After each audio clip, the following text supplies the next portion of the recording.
अब स्कोर बदलेगा, 6-1 नहीं रहेगा, कुछ आंकड़ा जो आप बताना चाहिए। पूरी जो 7 सीटें हैं, इन 7 सीटों पे भाजपा और हमारा शीर्ष नेतृत्व तो जोर से लगा हुआ है। बागियों को मनाने का, बैलेंस करने का। जब टिकट वितरण हुआ है तो हमारे कोई बागी कोई निकल के नहीं आया। फैसला जी को तो बड़ी ट्रिक से इन्होंने कहा, और वो खैर खुद मान लो कोई विरोधी है या मान लो हमारा कोई बागी है, उसको हमने पहले ही मतलब सारी चीज मैनेज करके। और इस पूरी राजनीति में ललित मीणा कितनी मीणा वोटों में सेंध लगा पाएंगे? यहाँ पर ये चुनाव इस बार जातिगत आधार नहीं हो रहा है, आम जनता आम प्रपेक्ष विकास को देखकर। नरेश मीणा को किरोड़ी मीणा ने और कन्हैया लाल जी ने खड़ा किया है केवल और केवल मीणा वोटर्स को अपनी ओर लेने के लिए। आरोप में लेकिन लॉजिक होना चाहिए। मैं कहूँ ये हमारी कोई बी टीम नहीं है और न कोई हमारा कोई प्रपोज किया हुआ।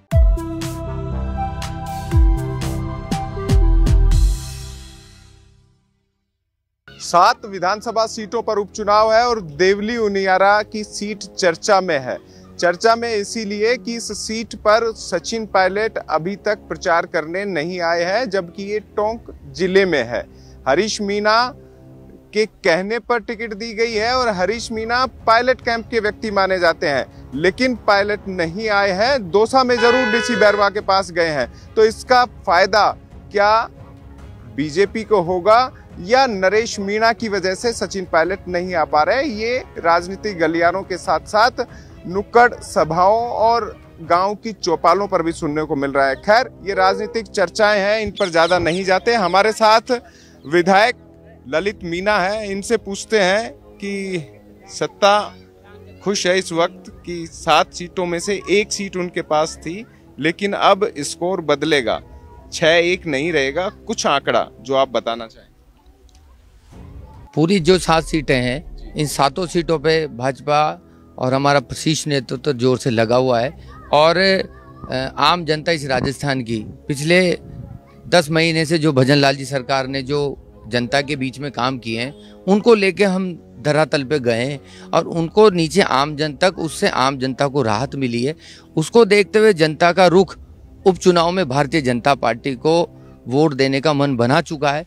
और स्पेशल टोंक उनियारा में तो यहाँ पर मैं पिछले 8 दिन से हूँ, तो यहाँ तो आम जनता मन बना चुकी है कि राजस्थान में जब बीजेपी की सरकार है और केंद्र में भी बीजेपी की सरकार है, तो टोंक उनियारा में भी भारतीय जनता पार्टी की सरकार यहाँ पर बनेगी और इसका मन जनता बना चुकी है। जी, आपसे बात करने का फायदा ये भी रहेगा कि 7 सीटों पर बीजेपी ने इस बार सत्ता में है, ये अलग फायदा है। लेकिन सत्ता और संगठन यानी मदन राठौड़ जी और भजनलाल शर्मा जी दोनों ने मिलके कुछ ऐसी राजनीतिक जो कहते हैं मतलब इस इलाके में तो कह सकते हैं कि ऐसी गोटियां सेट की है कि जीत उनके पास आने की संभावना बढ़ जाए। तो एक सीट पर संक्षिप्त में आप अगर अपने राजनीतिक जो नया अनुभव आपको मिल रहा है उसके आधार पर बता सकते हैं क्या इस बार की जो स्ट्रेटेजी है वो थोड़ी बीजेपी की अलग है? 2-2 मंत्री यहाँ पर हैं, विधायक जैसे आप खुद यहाँ देवली उनियारा में कैंप किए हुए हैं, ऐसे ही तमाम सीटों पर है। झुंझुनू में राजपूत वोट थोड़ा अलग हो रहे थे, तो दिया कुमारी जी, राजवर्धन जी, इवन अंशुमान सिंह भाटी यहाँ इन तक को भेज दिया गया। 84 में जो बाप की जो फूट है वो लाभ ले ली। रामगढ़ में भूपेंद्र यादव केंद्रीय मंत्री हैं, लेकिन उन्होंने प्रतिष्ठा का प्रश्न बनाया हुआ है। दौसा सीट किरोड़ी लाल मीणा की है, लेकिन वहाँ पर आपने देखा होगा कि अशोक परनामी तक गए, मदन राठौड़ गए, और इस सीट पर भी जो तमाम समीकरण तय हो सकते हैं वो किए गए हैं। तो इस बार बीजेपी कुछ अलग सोचकर काम कर रही है, थोड़ा दर्शकों को समझाएंगे तो अच्छा भी लगेगा। मैं आपके चैनल से आम जनता टोंक उनियारा को और 7 सीटों की राजस्थान की जनता को मैं आपको स्पष्ट कर दूं का मूड बना चुकी है। और रही बात आप स्ट्रेटेजी की कह रहे हैं, तो हमारे जो प्रदेश अध्यक्ष जी हैं आदरणीय हमारे राठौड़ साहब और आदरणीय हमारे मुख्यमंत्री जी, दोनों संगठन से निकले हुए हैं और संगठन में उन्होंने बहुत लंबे समय तक काम किया है, आदरणीय हमारे मुख्यमंत्री जी ने। और अभी वर्तमान में हमारे प्रदेश अध्यक्ष जी हैं, वो हमारे पूर्व में 2 बार जनप्रतिनिधि भी रहे, 3 से 8 और 13 से 18। तो अच्छा खासा सत्ता का भी और संगठन का भी बहुत अच्छा अनुभव है।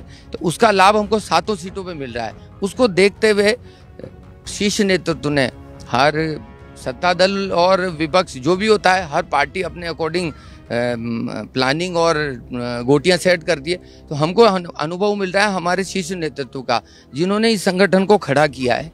और राजस्थान में और इस पूरे भारत में हमारा भारतीय जनता पार्टी का संगठन बहुत मजबूत है। और संगठन के साथ साथ सत्ता जो हमारी सरकार है उसने जो काम किया है उसको हम नीचे तक लेके जा रहे हैं। तो कहीं ना कहीं हर सीट पे हर चीज़ को ध्यान में रखते हुए पूरा सर्वे के आधार पर, जनता के सर्वे के आधार पर जो टिकट वितरण हुआ है वो बहुत अच्छा टिकट वितरण हुआ है। और को मनाने का, बैलेंस करने का काम। पहले ही जब टिकट वितरण हुआ है तो हमारे कोई बागी कोई निकल के नहीं आया। आपने झुंझुनू में मना लिया और जिस सीट पर खड़े हैं वहाँ तो बैसला जी को तो बड़ी ट्रिक से इन्होंने कहा, और वो खैर खुद अलग तरीके की राजनीति करते हैं, इस बार मान गए हैं। और आपने दौसा में ऐसी चीज नहीं होने दी, रामगढ़ में जो संभावनाएं थी जय आहूजा बैठ गए, और सैलुम्बर में जो था नरेंद्र मीना को आपने समय रहते कर दिया। मैं इसीलिए आपको निवेदन करूं कि ये हमारा सत्ता और संगठन में हमारा जो शीर्ष नेतृत्व बैठा है उसी का अनुभव ये रहा कि हमको कोई हमारे जो मान लो कोई विरोधी है या मान लो हमारा कोई बागी है, उसको हमने पहले ही मतलब सारी चीज मैनेज करके और टिकट बहुत अच्छा वितरण किया। और इसी को देखते हुए राजस्थान में पूरी जो 7 सीट है उस पर जनता ने भी मन बना लिया है, क्यों ना हम यहाँ सरकार के साथ रहें, हमारा वोट खराब नहीं हो। जनता ने यहाँ पिछले 12 महीने अभी हमारी सरकार को हुए हैं, मतलब 1 साल हो जाएगा भजन लाल जी हमारी सरकार को, तो हमने जो काम किया और जो बजट दिया हमारे भजन लाल जी हमारे मुख्यमंत्री जी ने हर विधानसभा में, इस टोंक उनियारा में आप उठा के देखेंगे, आप बजट का पृष्ठ उठा के देखना, बहुत सारी घोषणाएं इसमें हमारे मुख्यमंत्री जी ने दी है। और पूरे राजस्थान में बहुत शानदार बजट दिया, उसको नीचे लेके जा रहे हैं। और इस टोंक जिले से हमारे ऊर्जा मंत्री जी, हमारे पीएचडी मंत्री जी तो यहीं से डिग्गी मालपुरा से यहीं से आते हैं, अटैच।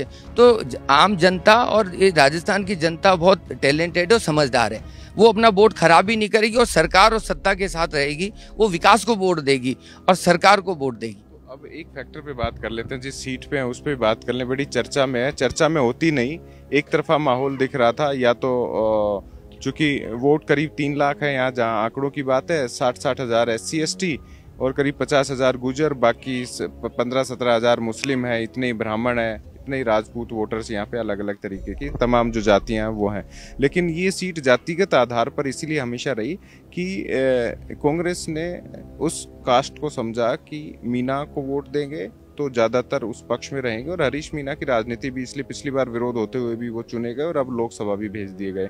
लेकिन इस पूरी राजनीति में ललित मीना कितनी मीना वोटों में सेंध लगा पाएंगे जब जनता के बीच में जा रहे हैं, क्योंकि इस सीट पर वोट विकास देखकर नहीं, पार्टी देखकर नहीं, नाम के पीछे लगने वाले जाति के उपनाम को देखकर होता। मैं आपको बता दूं कि 2018 का चुनाव टोंक उनियारा का और आपका 23 का चुनाव, आप इसको जातिगत आधार पे देख सकते हैं, पर मैं आपको कह दूं ये 2024 का जो चुनाव है, उपचुनाव, इसको जनता ये समझ चुकी है कि यहाँ पर हमको क्षेत्र का विकास कराना है।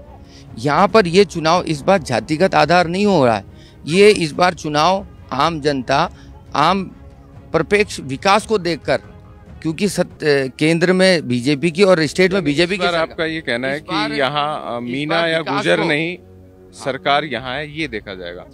लेकिन आप मेरे अलावा भी क्षेत्र में जाके आप पूछें आम जन से, तो वो करवाने की लंबी लिस्ट है। मैंने लोगों से बात करी, उन्होंने, जैसे आपने महसूस भी किया होगा, मैंने प्रत्याशी से भी पूछा और सभी से पूछूंगा भी, क्योंकि सड़कों की स्थिति आपने देखी होगी, काफ़ी हिचकोले खाते हुए यहाँ पर आए और बननी भी चाहिए। और जब हम आते हैं तो कोशिश करते हैं विकास के उन मुद्दों को भी हम सामने रखें जनता से बातचीत में, तो उम्मीद सरकार से होनी चाहिए। मैं आपसे निवेदन करूँ, आप आए तो आप हिचकोले खाते हुए आए, क्यों आए? सब आ रहे हैं। अभी हमको अभी हमारा 8 महीने का कार्यकाल भजन लाल सरकार का हुआ, हमने जो बजट दिया उसका यहाँ पर हमारे सड़कों के लिए, पुलियाओं के लिए, आपने खुद हमारे प्रत्याशी से पूछा तो उन्होंने यहाँ बजट दिया, पुलियाओं के लिए दिया, जो 2 विधानसभाओं को जोड़ती है, आपके डिग्गी मालपुरा और टोंक आपके उनियारा को।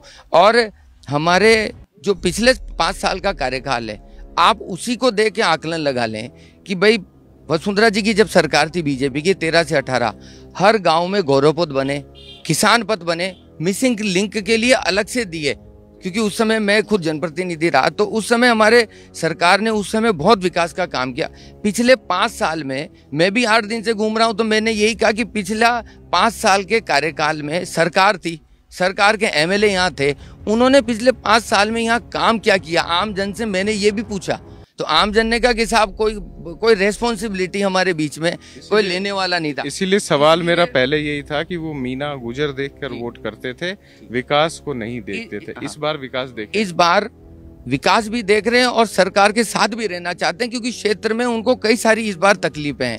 विद्युत की कई सारी समस्याएं थी, रोड की समस्याएं थी, कई जगह जो तालाब हैं, अभी यहाँ पर बरसात में बहुत ज़्यादा पानी आ गया तो फसल यहाँ खराबा हो गया था, तो उसकी वजह से इनको तकलीफ हुई। तो उसको सब चीज़ों को देखते हुए टोंक उनियारा की जनता और तो राजस्थान की 7 विधानसभाओं की आम जनता ये चाहती है कि हम विकास को वोट दें और सरकार को वोट दें। अब एक सीधा सवाल करते हैं, हालांकि प्रत्याशी बच गए, लेकिन आप चूंकि सत्ता और संगठन दोनों के प्रतिनिधि हैं, कांग्रेस आरोप लगा रही है कि नरेश मीणा को किरोड़ी मीना ने और कन्हैयालाल जी ने खड़ा किया है केवल और केवल मीना वोटर्स को अपनी ओर लेने के लिए, ताकि बीजेपी का कैंडिडेट आराम से निकल जाए। इस स्ट्रेटेजी के पीछे उनका आरोप है, आपका क्या कहना है? मैं आपके चैनल के माध्यम से कहूँ, आरोप कुछ भी लगाए जा सकते हैं आरोप में, लेकिन लॉजिक होना चाहिए। मैं कहूँ हमारी स्ट्रेटेजी शुरू से ये रही कि हमारा सर्वे के आधार पे हमने टिकट दिया, लेकिन यहाँ पर जो हमारे जो टिकट के दावेदार थे उनको मनाकर या बात करके हमने बहुत स्मूथ वे में टिकट का ओपनिंग कराई। हमारे मुख्यमंत्री जी आए और यहाँ पर हमने नॉमिनेशन कराया, और नॉमिनेशन में आम जनता का आशीर्वाद बहुत अच्छा मिला। आपने सभा देखी होगी, लेकिन विपक्ष का जो आपने देखा होगा, यहाँ पूर्व मुख्यमंत्री जी भी आए तो आपने उनकी सभा भी देखी होगी, तो उन्होंने कहीं ना कहीं उनके अंदर कहीं ना कहीं डिस्प्यूट होंगे, ये तो वही बता सकते हैं इस चीज़ को। तो कहीं ना कहीं ये हमारी कोई बी टीम नहीं है और न कोई हमारा कोई प्रपोज किया हुआ। हम हमारी स्ट्रेटजी से, हमारा संगठन, हमारा प्रदेश अध्यक्ष जी, हमारे मुख्यमंत्री जी, हमारे संगठन ने जैसे तय किया उसके अनुसार हम चुनाव लड़ रहे हैं, और उसके अनुसार हमारा प्रत्याशी भी आम जनता के बीच में आया। और आम जनता से आप ये भी पूछ सकते हैं कि पूर्व में 13 से 18 हमारे यहाँ पर राजेंद्र जी गुर्जर प्रत्याशी रहे, उनकी भी लोकप्रियता आप पूछ सकते हैं। फ़ोन करते हैं, फ़ोन का मिस कॉल भी वो वापस रिटर्न करते हैं, उठाते भी हैं। तो कहीं ना कहीं ऐसा महसूस है कि यहाँ बीजेपी हमारा स्मूथ वे में चुनाव चल रहा है। हमारी कोई ऐसी स्ट्रेटेजी नहीं है, आप आरोप कुछ भी लगा सकते हैं। दौसा की जो सीट है उस पर आदरणीय हमारी पार्टी ने जो डिसीजन किया, जो हमारे मंत्री महोदय ने, हमारे किरोड़ी लाल जी मीणा साहब, वो वहाँ प्रचार कर रहे हैं, वो यहाँ भी आए।